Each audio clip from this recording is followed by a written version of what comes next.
ভারতের ইতিহাসে অনেক গৌরবময় সাম্রাজ্যের উত্থান ও পতনের কাহিনী রয়েছে।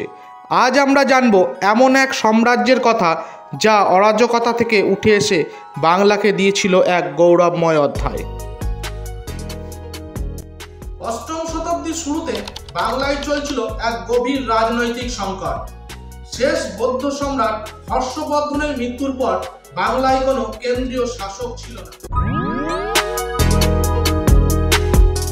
রাজ্য জুড়ে ছড়িয়ে পড়েছিল ছোট ছোট রাজন্যবর্গের মধ্যে ক্ষমতার লড়াই। চারিদিকে চলছিল লুটপাট, যুদ্ধ। সাধারণ মানুষ হয়ে পড়েছিল ক্লান্ত এবং তারা এক নিরাপত্তাহীনতায় ভুগছিল।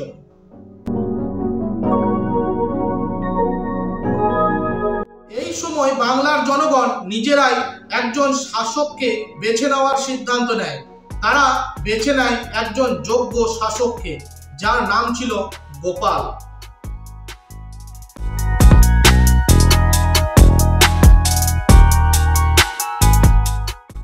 গোপাল ছিলেন একজন স্থানীয় নেতা।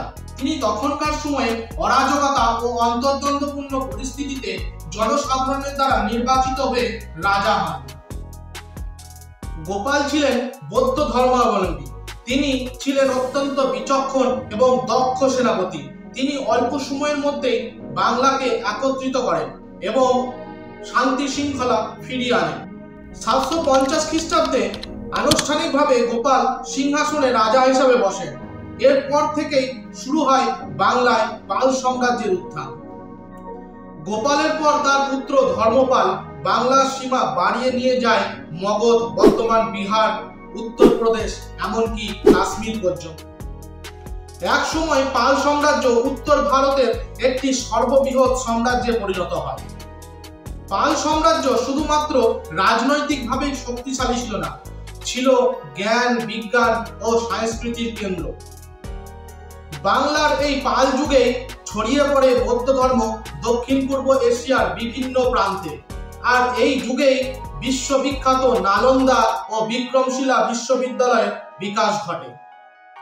গণসমর্থন থেকে জন্ম নেওয়া পাল সাম্রাজ্য প্রমাণ করে ঐক্য ও দক্ষ নেতৃত্ব কিভাবে একটি জাতিকে উন্নতির শিখরে পৌঁছে দিতে পারে। সাম্রাজ্য শুধুমাত্র একটি ইতিহাস নয়, প্রত্যেকটি বাঙালি জাতির কাছে এক গৌরবের উত্তরাধিকার। আর এই গৌরবময় যাত্রার সূচনা হয়েছিল সাধারণ এক মানুষের হাত ধরে। পরবর্তীকালে এই সাধারণ মানুষ ইতিহাসের পাতায় হয়ে উঠেছিলেন এক মহান সম্রাট।